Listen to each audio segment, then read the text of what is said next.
সুপ্রিয় দর্শক, আসসালামু আলাইকুম। নিউজ 24 এর দুপুরের সংবাদে আপনাদেরকে স্বাগতম। প্রথমেই জানিয়ে দিচ্ছি সংবাদ শিরোনাম। বেরিয়ে আসছে থলের বিড়াল। ছাগলটি যশোর থেকে 1 লাখে এনে বিদেশি বলে 15 লাখ হাঁকিয়েছিলেন সাদেক এগ্রো। উচ্ছেদের আগেই সব গুটিয়ে পালাচ্ছে সাদেক এগ্রো। উচ্ছেদ অভিযান নিয়ে মুখ খুললেন সাদেক এগ্রোর ইমরান। সাকলাইনের বিষয়ে যা বললেন আইজিপি। দেশের নিরাপত্তা ভারতের হাতে তুলে দিয়েছে সরকার, মন্তব্য মাহমুদুর রহমান মান্নার। এতক্ষণ শুনছিলেন সংবাদ শিরোনাম। পুরো খবর পেতে ভিডিওটি শেষ পর্যন্ত দেখুন। সর্বশেষ সংবাদ পেতে চ্যানেলটি সাবস্ক্রাইব করুন। এবার বিস্তারিত। বেরিয়ে আসছে থলের বিড়াল। ছাগলটি যশোর থেকে 1 লাখে এনে বিদেশি বলে 15 লাখ হাঁকিয়েছিলেন সাদেক এগ্রো। ছাগল কাণ্ডের সেই 15 লাখ টাকার ছাগল নিয়ে দেশব্যাপী তুলকালাম হয়ে গেলেও আলোচিত সেই ছাগলটি দেশীয় জাতের। তথ্য বলছে ওই ছাগলটি যশোরের একটি বাজার থেকে মাস দুয়েক আগে 1 লাখ টাকায় আনা হয়। তবে ঈদ সামনে রেখে সেটি বিদেশি ব্রিটল জাতের ছাগল বলে সামাজিক যোগাযোগ মাধ্যমে ভাইরাল করেন মোহাম্মদ ইমরান হোসেন। এরপর এর দাম নির্ধারণ করা হয় 15 লাখ টাকা, যেটি ক্রয় করেন আলোচিত এনবিআর কর্মকর্তা মতিউর পুত্র মুশফিকুর রহমান ইফাত। তবে ইফাত 1 লাখ টাকা অগ্রিম দিয়েও ছাগলটি নেননি বলে জানা গেছে। কিন্তু এ ছাগলের সঠিক বিক্রয় মূল্য কত তা নিয়ে তৈরি হয়েছে ধোঁয়াশা। সাদেক এগ্রোর ইনচার্জ মোহাম্মদ শরীফও যশোর থেকে ছাগল আনার এ তথ্য স্বীকার করেছেন। চোখ ধাঁধানো বিজ্ঞাপন আর নানা চমকের কারণে বারবার আলোচনায় আসা সাদেক এগ্রো এবং এর মালিক মোহাম্মদ ইমরান হোসেনের বিরুদ্ধে গরু চোরাচালান সিন্ডিকেট নিয়ন্ত্রণ সহ নানাভাবে গ্রাহকদেরকে ঠকানোর অভিযোগ উঠেছে। মিথ্যা বলে অতিরিক্ত মূল্য ধরা এবং দেশি গরু ছাগল বিদেশি বলে বিক্রি করারও অভিযোগ উঠেছে তার বিরুদ্ধে। উচ্ছেদের আগেই সব গুটিয়ে পালাচ্ছে সাদেক এগ্রো।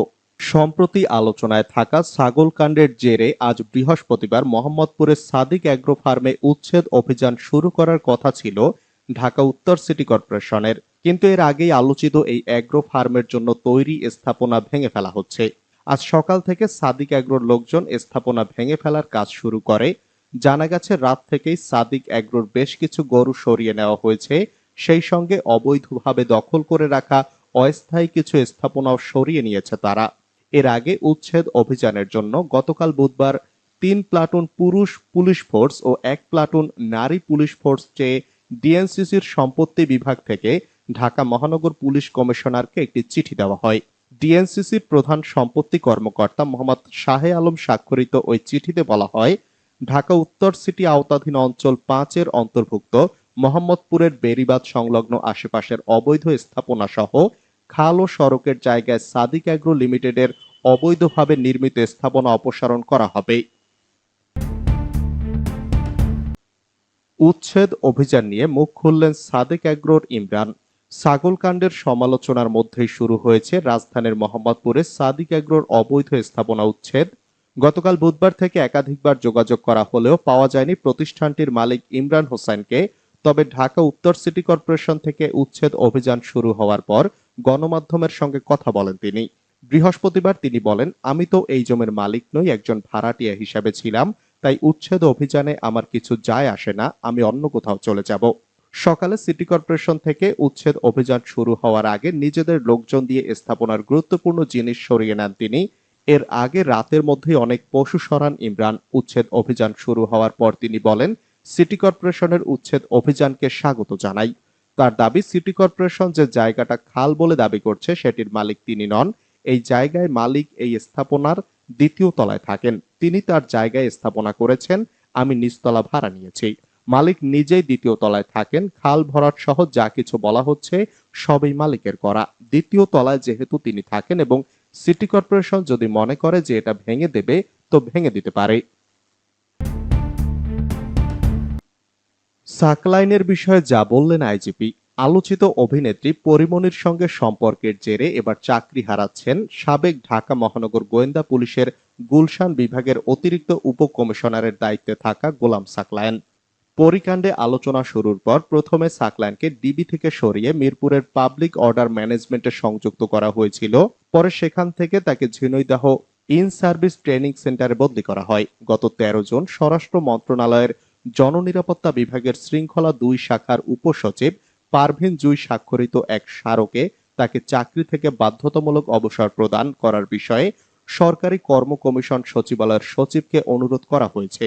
মঙ্গলবার শৃঙ্খলা ২ শাখার স্মারকটি গণমাধ্যমের কাছে আসে।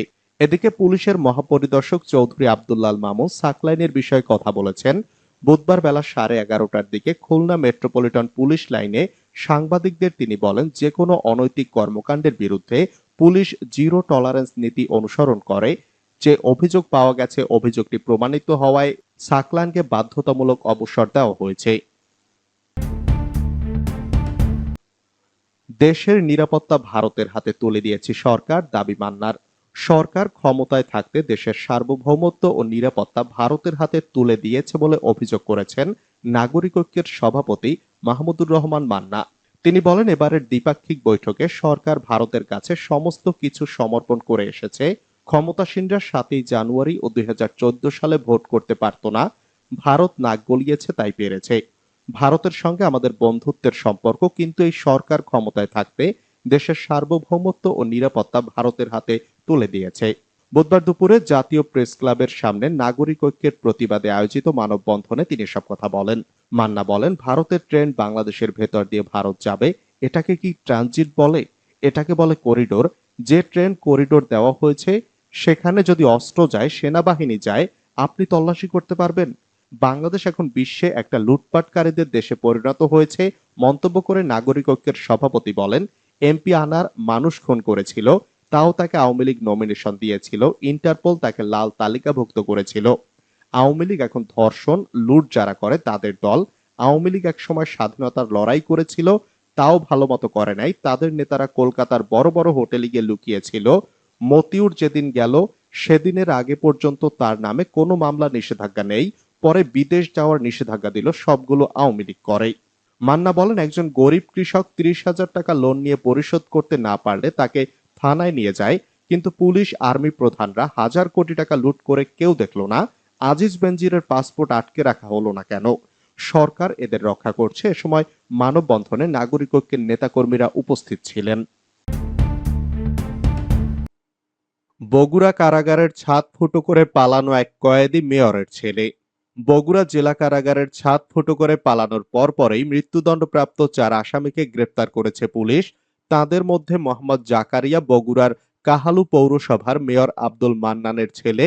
এক স্কুল ছাত্রকে অপহরণ করে মুক্তিপণ আদায় ও হত্যার দায়ে তাকে মৃত্যুদণ্ড দেওয়া হয়েছে।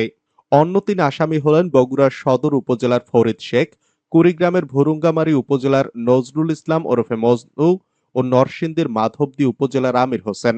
ওই ৪ জন গতকাল মঙ্গলবার দিবাগত রাত ৩:৫৬ দিকে বগুড়া কারাগারের ছাদ ফুটো করে রশির মাধ্যমে প্রাচীর টপকে পালান। পুলিশ অভিযান চালিয়ে আজ বুধবার ভোর ৪:১০ দিকে বগুড়া শহরের চেলোপাড়া চাষি বাজারের মাছের আড়ত এলাকা থেকে তাদের গ্রেপ্তার করে। বগুড়ার পুলিশ সুপার সুদীপ কুমার চক্রবর্তী আজ সকালে নিজ কার্যালয়ে প্রেস ব্রিফিংয়ে এসব তথ্য জানান। ফাঁসির দণ্ডপ্রাপ্ত ৪ আসামিকে ১ জুন থেকে বগুড়া কারাগারের কন্ডেম সেলে একসঙ্গে রাখা হয়েছিল। লালমনিরহাট সীমান্তে বিএসএফ এর গুলিতে বাংলাদেশি নিহত। লালমনিরহাটের কালীগঞ্জ সীমান্তে ভারতীয় সীমান্তরক্ষী বাহিনীর গুলিতে নুরুল ইসলাম নামের একজন বাংলাদেশি নাগরিক নিহত হয়েছেন। গতকাল মঙ্গলবার দিবাগত রাত আনুমানিক ১টার দিকে উপজেলার গোরল ইউনিয়নের লোহাকুচি সীমান্তে এ ঘটনা ঘটে। গুলিবিদ্ধ হয়ে নুরুল ইসলাম ঘটনাস্থলে মারা গেছেন। বর্ডার গার্ড বাংলাদেশ ও থানা পুলিশ ঘটনাটি নিশ্চিত করেছে। নিহত নুরুল ইসলাম গোরল ইউনিয়নের মালগারা গ্রামের মৃত নইমুদ্দিন মুন্সির ছেলে। পরিবারে তার স্ত্রী, ২ ছেলে, ৪ মেয়ে ও নাতি-নাতনি রয়েছে। বিজিবি পুলিশ ও এলাকাবাসী সূত্রে জানা যায়, নুরুল ইসলাম ১৫ থেকে ২০ জনের একটি দলের সঙ্গে গতকাল গভীর রাতে স্থানীয় লোহাকুচি সীমান্তের ৯১৯ মেইন পিলার এলাকায় চোরাচালানের মাধ্যমে আসা ভারতীয় গরু আনতে গিয়েছিলেন। নুরুল গরু চোরাচালানের কাজে রাখালের কাজ করছিলেন। এ সময় ২ থেকে ৩টি গরু এভাবে বাংলাদেশের অভ্যন্তরে নিয়ে আসার পর পশ্চিমবঙ্গের কোচবিহার জেলায় ৭৫ বিএসএফ ব্যাটালিয়নের গুঞ্জরির চওড়া বিএসএফ ক্যাম্পের টহল দলের সদস্যদের ছোড়া গুলিতে নুরুল ইসলাম গুলিবিদ্ধ হন। এ সময় নুরুল ইসলামের সঙ্গীরা গুরুতর আহত অবস্থায় তাকে উদ্ধার করে বাংলাদেশের অভ্যন্তরে নিয়ে আসেন। অতিরিক্ত রক্তপাতের কারণে নুরুল ইসলাম এ সময় মারা যান। সঙ্গীরা তার লাশটি লোহাকুচি সীমান্তের বাংলাদেশ অংশের একটি পাটক্ষেতে ফেলে চলে যান।